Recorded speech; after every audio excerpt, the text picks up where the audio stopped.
പത്മജയുടെ പിതൃത്വത്തെ പറ്റി ഒരുത്തം ചോദിക്കുകയാണ്. ഇവനൊക്കെ പൊളിറ്റിക്കൽ തന്തയും ബയോളജിക്കൽ തന്തയും ഉണ്ട്. പാടില്ല, ആവർത്തിക്കാൻ പാടില്ല, ക്ഷമ ചോദിക്കണം. പണ്ട് കരുണാകരൻ്റെ വീടിൻ്റെ ഉള്ളിലേക്ക് മുണ്ടിൻ്റെ ഇടയിൽ ഏത്തപ്പഴം തിരികൊണ്ട് ആളുകളകത്തേക്ക് പോകുമായിരുന്നു. ആരാണ് കോൺഗ്രസ്സുകാർ? നന്ദി കെട്ടവരാണ്. കരുണാകരൻ സാറ് ജീവിച്ചിരിപ്പില്ലെങ്കിലും മകള് BJP ചേർന്നു. ഈ മകൾ BJP ചേർന്നത് കൊണ്ട് ഇവിടെ ഞങ്ങൾക്കൊരു നഷ്ടമില്ല, ഒരു ബുദ്ധവുമില്ല. ആരെവിടെ പോയാൽ നമുക്കെന്ത്? നമ്മളെ കൂട്ടത്തിൽ നിന്ന് ആരും പോകുന്നില്ല. കോൺഗ്രസ്സിൽ നിന്ന് ഇങ്ങനെ രാവിലെ ആളുകൾ ഇങ്ങനെ പോയിക്കൊണ്ടിരിക്കുകയാണ്. ഇനി ആരും പോകാൻ ബാക്കിയില്ല. അപ്പോൾ എന്താണ്, പത്മജയുടെ പിതൃത്വത്തെ പറ്റി ഒരുത്തം ചോദിക്കുകയാണ്. നമ്മളൊന്ന് ആലോചിക്കണം കേട്ടോ. അത് വളരെ ശ്രദ്ധിക്കേണ്ട കാര്യമാണ്. കാരണം കരുണാകരനുമായി ഏറ്റവും വലിയ ആത്മബന്ധം പുലർത്തിയിരുന്ന, ലീഡറുമായി ഏറ്റവും വലിയ ആത്മബന്ധം പുലർത്തിയിരുന്ന ആളാണ്. അന്നും ലീഡറെ പറ്റി നല്ലതേ ഞാൻ പറഞ്ഞിട്ടുള്ളൂ.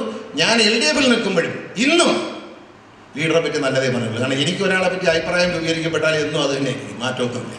എൻ്റെ മനസ്സിൽ ഞാൻ ആരാധിക്കുന്ന നേതാവാണ്. എന്നെ രാഷ്ട്രീയത്തിൽ കൊണ്ടുവരാൻ വഴികാട്ടി അദ്ദേഹം എൻ്റെ അച്ഛനെ നിർബന്ധിച്ചാണ് എന്നെ തെരഞ്ഞെടുപ്പിൽ മത്സരിക്കുന്നത്. അദ്ദേഹത്തിൻ്റെ നിർബന്ധം കൊണ്ട് മാത്രമാണ് എന്നെ തെരഞ്ഞെടുപ്പിൽ. ഞാൻ രാഷ്ട്രീയത്തിൽ വന്നത് ലീഡറുടെ നിർബന്ധം കൊണ്ടാണ്. ആ മനുഷ്യരോട് ആ നന്ദി, നായ്ക്കുള്ള നന്ദിയെങ്കിലും നമ്മൾ കാണിക്കണം.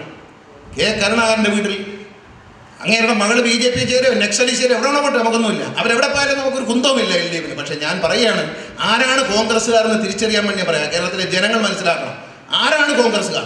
നന്ദി കെട്ടവരാണ്. വോട്ട് ചെയ്ത ജനങ്ങളോട് നന്ദി കെട്ടവരാണ്. വളർത്തിക്കൊണ്ടുവന്ന കയ്യിൽ പാമ്പിനെ പോലെ കടിക്കുന്നവരാണ്. കരുണാകരൻ്റെ വീട്ടിൽ വർഷങ്ങളായിട്ട് ഞാൻ പോയിട്ടുണ്ട്, രാഷ്ട്രീയത്തിലില്ലാത്ത കാലത്ത്.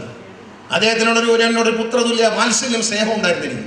അത്ര ബഹുമാനം ഉണ്ടായിരുന്നു. കാരണം കേരളത്തിലെ ഏറ്റവും മുതിർന്ന 9 അസംബ്ലിയിലെ MLA-മാരുമായി കേരളത്തിൻ്റെ നിയമസഭയിലെത്തി 50-ലധികം MLA-മാരുമായി കോൺഗ്രസിനെ വളർത്തിക്കൊണ്ടുവന്ന കരുണാകരനെയും അദ്ദേഹത്തിൻ്റെ പ്രിയപ്പെട്ട പത്നി എല്ലാവരോടും സ്നേഹം മാത്രം നൽകിയ 2 സ്ത്രീകളാണ് നമ്മൾ കണ്ടത്. ഞാൻ മുഖ്യമന്ത്രിമാരുടെ ഭാര്യമാരിൽ ഏറ്റവും ഒന്ന് കരുണാകരൻ സാറിൻ്റെ ഭാര്യ, തറവാടിത്തത്തോടെ സ്നേഹത്തോടെ പെരുമാറുന്ന അമ്മ. അത് കഴിഞ്ഞാൽ EK നായനാരുടെ ഭാര്യ, ഏറ്റവും അന്തസ്സായിരുന്ന ടീച്ചർ. തങ്കപ്പെട്ട സ്നേഹമാണ് പെരുമാറ്റം. അങ്ങനെയുള്ള നല്ല വ്യക്തികൾ അവരെ അധിക്ഷേപിക്കാൻ ഇറങ്ങിയിരിക്കുകയാണ്. ആരാണ്? ഏതോ ഒരുത്തൻ പറയുന്നു കരുണാകരൻ്റെ മകളുടെ പിതൃത്വത്തിൽ സംശയമുണ്ടെന്ന് പറഞ്ഞാൽ അതിൻ്റെ അർത്ഥം അവൻ പറയുന്ന പൊളിറ്റിക്കൽ പിതാവും ബയോളജിക്കൽ 2 തന്തയുണ്ട്. ഒരാൾക്കില്ലല്ലോ, ഒരേ ചടങ്ങിലുണ്ട്. ഇവനൊക്കെ പൊളിറ്റിക്കൽ തന്തയും ബയോളജിക്കൽ തന്തയും ഉണ്ട്. എനിക്ക് പറഞ്ഞുകൊണ്ട് ചോദിക്കുക, കരുണാകരൻ സാറിൻ്റെ മകളുടെ പിതൃത്വത്തെ പറ്റി ചോദിക്കുമ്പോൾ അവിടെ നിന്ന് ഈ അമ്മയും ഈ മകളും വിളമ്പിക്കൊടുത്ത തിന്ന നേതാക്കന്മാരാണ് ഇപ്പോഴത്തെ കേന്ദ്രത്തിലെ വലിയ നേതാക്കൾ. ഇപ്പോൾ കേരളത്തിൽ മത്സരിക്കാൻ വന്നിട്ടുണ്ട്. അയാളൊരു മറുപടി, രമേശ് ചെന്നിത്തല മാത്രമാണ് ശരിയായില്ല എന്ന് പറഞ്ഞത്. ബാക്കി നന്ദി കെട്ടവർ. നിങ്ങൾ കാണാം, അവിടുത്തെ സീനം തന്നെയാണ്. അവിടെ ചെന്നിട്ട് ചേച്ചി, പത്മ ചേച്ചി ഒന്ന് ലീഡറെ കാണണം. ലീഡറെ കണ്ടു കഴിഞ്ഞാൽ ഞാൻ പത്മ ചേച്ചിയുടെ കാലിൽ തൊട്ടു. ഞാനിത് കണ്ടുകൊണ്ട് കണ്ടവനാണ്. ചേച്ചി ഇത്ര മണിക്ക് ലീഡറെ കണ്ട് സീറ്റ് ചോദിച്ചാൽ കിട്ടുമെന്ന് ജോത്സ്യൻ പറഞ്ഞിട്ടുണ്ട്. എന്നെ ഒന്ന് കയറ്റി വിടണം. 6:30 മണിക്ക് ഉറങ്ങിക്കിടക്കുന്ന കരുണാകരൻ മുറിയിലേക്ക് ഒരു നേതാവിനെ കയറ്റി വിട്ടു. അച്ഛാ അതാ ഒന്ന് നോക്കൂ എന്ന് പറഞ്ഞ് കിടക്കുന്ന ആളിൻ്റെ കാലിൽ തൊട്ട് കൊടുത്തു. എന്നിട്ട് പാർലമെന്റ് സീറ്റ് വാങ്ങിച്ച ആളുകളുണ്ട്. ഇതൊക്കെ കണ്ടവനാണ് ഞാൻ. രാഷ്ട്രീയത്തിൽ നിന്ന് കണ്ടതല്ല, അവരുമായിട്ടുള്ളൊരു കുടുംബ ബന്ധത്തിൽ. ഞാനിപ്പോൾ അവർ BJP-യിലല്ല അവിടെ പോയി ചേർന്നാലും ഞാൻ ചേച്ചിയെന്നാണ് വിളിച്ചത്, ഇനിയും ചേച്ചിയെന്നേ വിളിക്കത്തുള്ളൂ. അത് വേറെ കാര്യം. പക്ഷെ പോന്നിവാസം പറയുന്നതിന് അത് കേട്ടിട്ട് ഉണ്ടായിരിക്കുന്നവരാണ്. പോയി പറഞ്ഞവർ വിവരം കെട്ടവരാണ്, സംസ്കാരശൂന്യനാണ്. പക്ഷേ കേട്ടുകൊണ്ട് മിണ്ടാതിരിക്കുന്നവൻ. ആ വീട്ടിൽ കയറി നടന്ന കണ്ണൂരിൽ നിന്നാൽ തോറ്റുപോകും CPM-നോടൊന്ന് പേടിച്ച് ആലപ്പുഴയിൽ കൊണ്ട് മത്സരിപ്പിച്ച് പാർലമെന്റിൽ അയച്ച, അസംബ്ലിയിൽ അയച്ച ലീഡറെ മറന്നവർ. അദ്ദേഹത്തിൻ്റെ മകളുടെ പിതൃത്വം ചില്ലറ തെമ്മാടിത്തനാണോ പറയുന്നത്? എടാ നീ പറഞ്ഞ് ശരിയല്ല എന്ന് പറയാൻ ആരെങ്കിലും തയ്യാറായി? രമേശ് ചെന്നിത്തലയല്ലാതെ ആരെങ്കിലും തയ്യാറായി? പണ്ട് കരുണാകരൻ്റെ വീടിൻ്റെ ഉള്ളിലേക്ക് മുണ്ടിൻ്റെ ഇടയിൽ ഏത്തപ്പഴം തിരികൊണ്ട് ആളുകളകത്തേക്ക് പോകുമായിരുന്നു. ഇതൊക്കെ അറിയണം, കോൺഗ്രസ്സുകാരെ തന്നെയാണോ അറിയാൻ വേണ്ടി പറയുന്ന നന്ദികേട് കൊട്ടാരക്കരക്കാർക്ക് അറിയാം. പക്ഷെ വേറെ ആൾക്കാരറിയാം. കൊട്ടാരക്കര കാര്യത്തിലേക്ക് വരാം. ഏത്തപ്പഴം തിരികിയിട്ട് മാധ്യമങ്ങൾ മനസ്സിലാവും, അകത്തേക്ക് കയറി പോകും.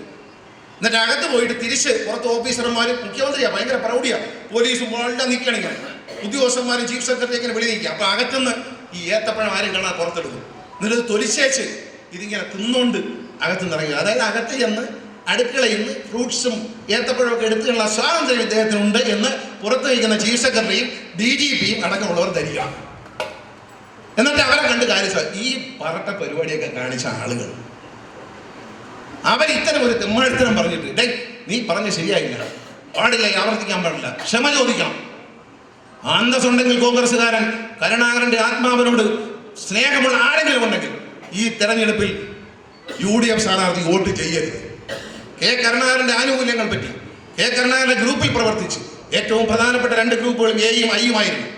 ആ കെ കരുണാകരനോടൊപ്പം പ്രവർത്തിച്ച് കരുണാകരൻ്റെ ആനുകൂല്യം പറ്റി കരുണാകരനെ ദൈവത്തെ പോലെ കണ്ട് അനധികൃതമായി കാര്യം സാധിച്ചവർ, അധികാരത്തിൽ ഉയർന്നു വന്നവർ, മന്ത്രിമാരായവർ, 26 വയസ്സിൽ മന്ത്രിയാക്കിയവർ, പന്തളം സുധാകരനടക്കം ഏറ്റവും പാവപ്പെട്ട കുടുംബത്തിൽ നിന്ന് ആളുകളെ മന്ത്രിയാക്കിയും കൈപിടിച്ചു കൊണ്ടുവന്ന കെ കരുണാകരനെ കോൺഗ്രസിന്റെ ഒരു പുതിയ തലമുറയിലെ ഒരാൾ വിവരക്കേട് കൊണ്ട് അധിക്ഷേപിച്ചെങ്കിൽ മാപ്പ്